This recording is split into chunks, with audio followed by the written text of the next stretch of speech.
and welcome to my channel. I'm Evelyn, I'm 40 years old and we are trying for baby number 2 via IVF, or shall I say like ICSI and assisted hatching. And I thought I'll film this and you can follow me on my journey. I share food for the thought here. I share my experiences, and if I find some new tips I apply and they help, I'll share those. And yes, if you look at my channel, I have a lot of videos in German language, so I'm native German. I was a little hesitant in doing English videos because of my accent, but I made it a goal that I'm going to also load up some English videos, because I have some people who would like to watch them, and they are from America, so they only speak English. And yeah, so I thought let's give it a try and see where it goes. So I wanted to say that I already have a child. I have a son who's almost 3 years old. His name is Vincent, and I got him through ICSI assisted hatching in 2016. I was diagnosed with diminished ovarian reserve when I was 34 years old. 2 years prior to that, I was at the same clinic and they checked my blood and eggs and all that stuff, and I was unexplained infertility. 2 years later, my egg count dropped from 22 to 10, and then I was diagnosed with diminished ovarian reserve. And I did all the ICSI cycle and assisted hatching because I was over 35, and they say the eggshell is harder, so they help basically that the embryo can hatch. And yes, so I was lucky that I got pregnant at the first cycle. We had a shared cost, shared risk program with Shady Grove, and I was lucky enough that I got pregnant at the first try. Then we decided we wanted to have another child a little bit later, and last year in June of 2018 I went in for day 3 blood test and ultrasound and all that stuff, and my FSH went up. So with Vincent, my FSH level was 11.2. Last year was 13.9, so it was much higher. And in December I started my IVF treatment, and they put me on the highest doses of Gonal F. I think it was 300 units of Gonal F in the morning, and then at night 150 and 150 menopause. So I was on the highest doses, maxed out. And what happened was my follicles kept diminishing, like they disappeared in the midst of the cycle. I had 9 eggs at the beginning. Dr. Kahn put me on the pill. I had 7 follicles when I went in for my pre-IVF evaluation after I stopped the pill. And then the lady looked and she said, well, yeah, that can happen because the pill suppresses it, but now when you go on your hormones, stim shots, they'll come back and things grow and a few more will show up. So I wasn't really too concerned about it, and I started my regimen, the stim shots, and I went in every other day, and every other day I lost 2 eggs. So I went from 9 to 7, 7 to 5, on Saturday I had 6, and then on Monday I had 3. And then I had to do my trigger shot on a Tuesday, and I ended up with 3 follicles, or 3 eggs.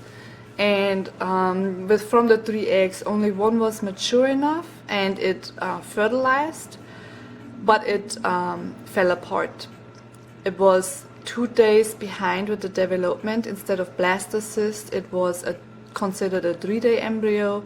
And then my doctor said, okay, let's wait another day, let's wait till day 6 to put him in, and hopefully it'll make a growth spurt and then it's fine.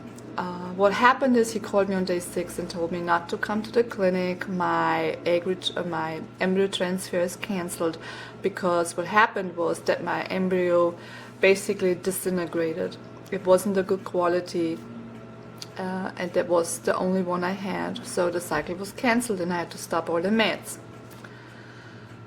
Well, then I felt really shitty, because not so much mentally, because we had paid for a multi-cycle discount. I was 39 years old, so I already knew it can take another try to get pregnant, or even more. You never know. And I felt shitty because I had to get off all the medicine, and then I was so depleted of minerals and nutrients. I had brain fog, I forgot everything, I had muscle cramps, I had no magnesium left in my body, and I did take prenatal vitamins, just so you know, I did take those, but I guess those weren't enough with all the high meds I had to take. They completely depleted me, and I felt like I'm going into dementia, or yeah, I felt like I aged 30 years. This is how I felt. And I told my husband there is no way I do this again, because I was so sucked out of life energy. I was a completely mess. My hair was falling out. Yeah, terrible. Well, then my employer sold his company, and I found out that my company is paying for fertility treatment now, and it's 80% they pay for treatment, 80% they pay for the meds. My meds run about $7,000 per cycle because I have high doses. So I went to Germany, I celebrated my 40th birthday, and had time to think about it, and I also started juicing in end of December, beginning of January. I started with celery juicing, and I juiced some other things just to get nutrients back in. I was tired of buying this supplement and that supplement. I thought, you know what, I'll just do it with food, because in the end, I mean, I have no gallbladder anymore. I'm constantly a little bit on the lower side when it comes to fat-soluble vitamins, and I also have a strong belief that the gallbladder removal cost was one part were caused by infertility. I truly, really believe this. When you look further into gallbladder removal and the side effects, or what the effects later in life are. Yeah, so I started to juice and just bring nutrients back in my body, try to recover from this IVF treatment, the sad one with the sad ending, and I felt better overall. And then I decided, okay, let's try for another IVF. Let's try another IVF with my own eggs. And we had the multi-cycle discount, so you pay for 2 tries. And I said, and then if that doesn't work, I have a closure. I can say, okay, I used them all up, my 2 cycles, it didn't work, and let's move on to a donor egg. And yeah, this is right now where we are. So I decided, let's go for it. I feel better, and let's try. And my doctor then said, okay, let's do a day 3 test again to see where your fertility is, or your infertility, basically. Let's see where you're at, because I'm 40 now. And my last IVF was 6 months ago, and the last testing was 12 months ago.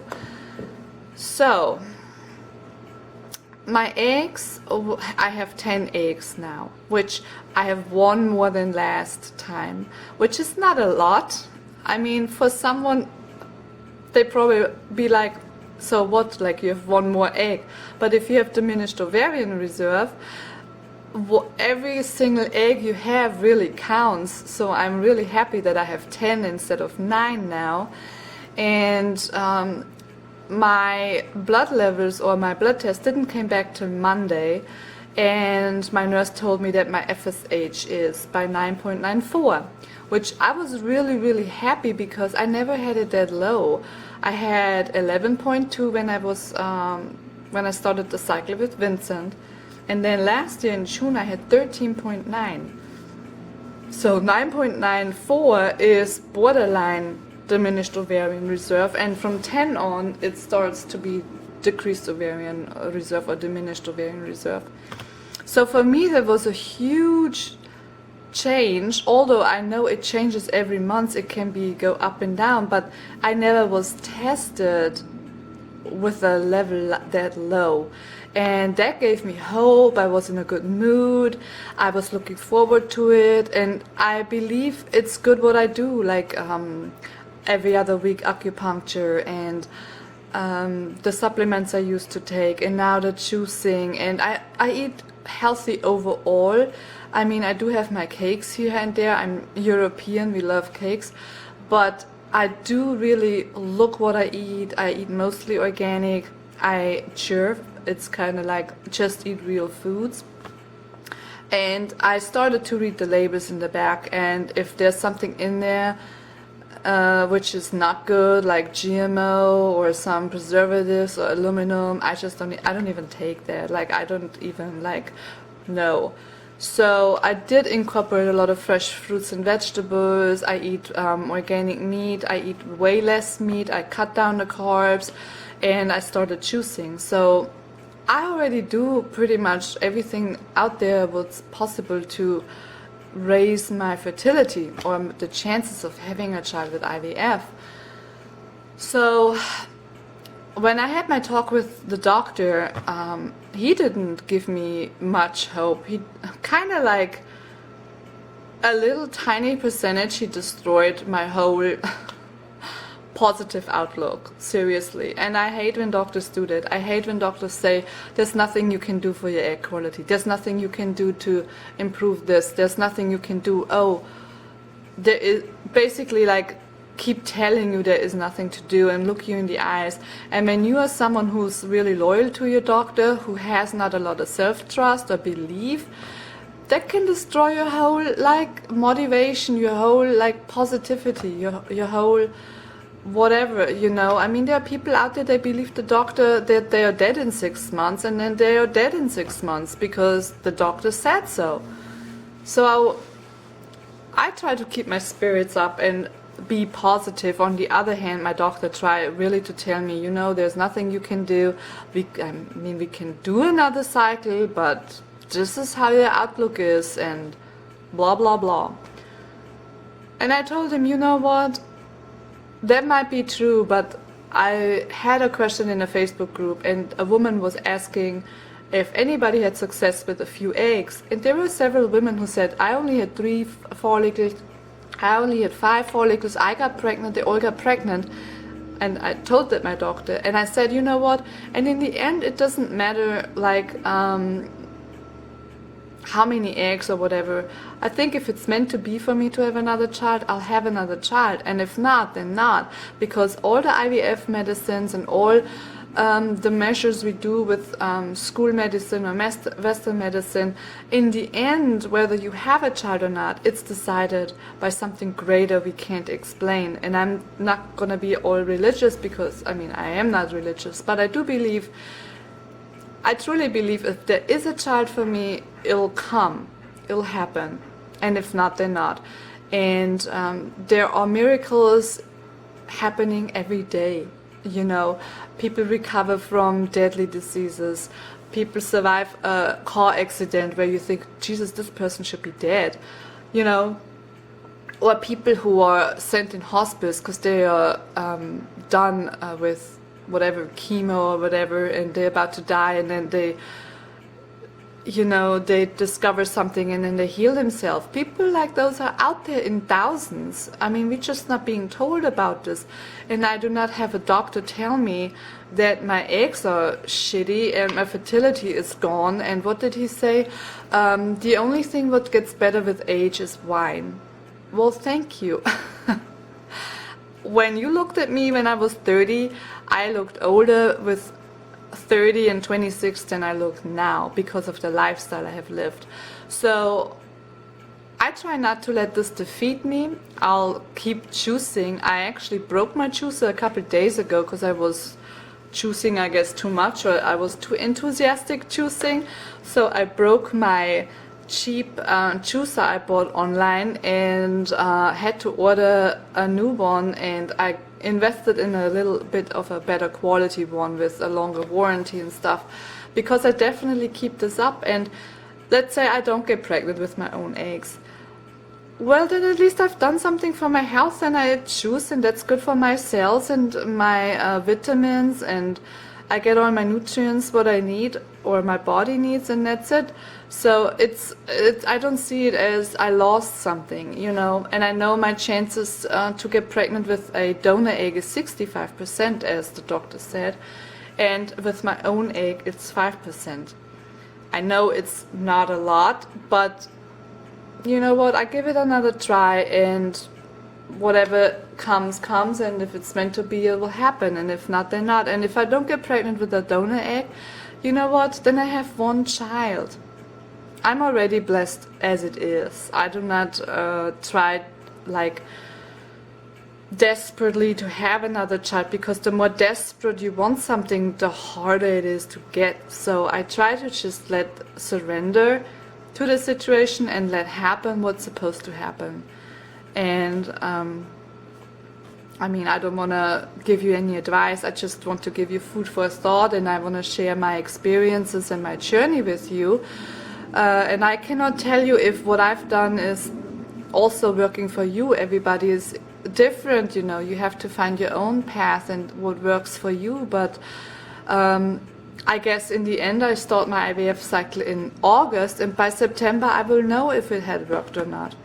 And I will leave you with that now. I think I talked way too long for my first video. But yeah, if you have any questions, or if you have any advice, or if you want to share your story, you always can leave me a comment or contact me, send me a message on Instagram if you want to stay anonym.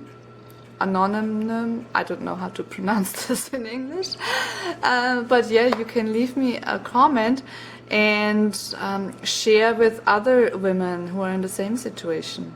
And yeah, with that I leave you, and until next time, take care and a lot of baby dust to you. Bye bye.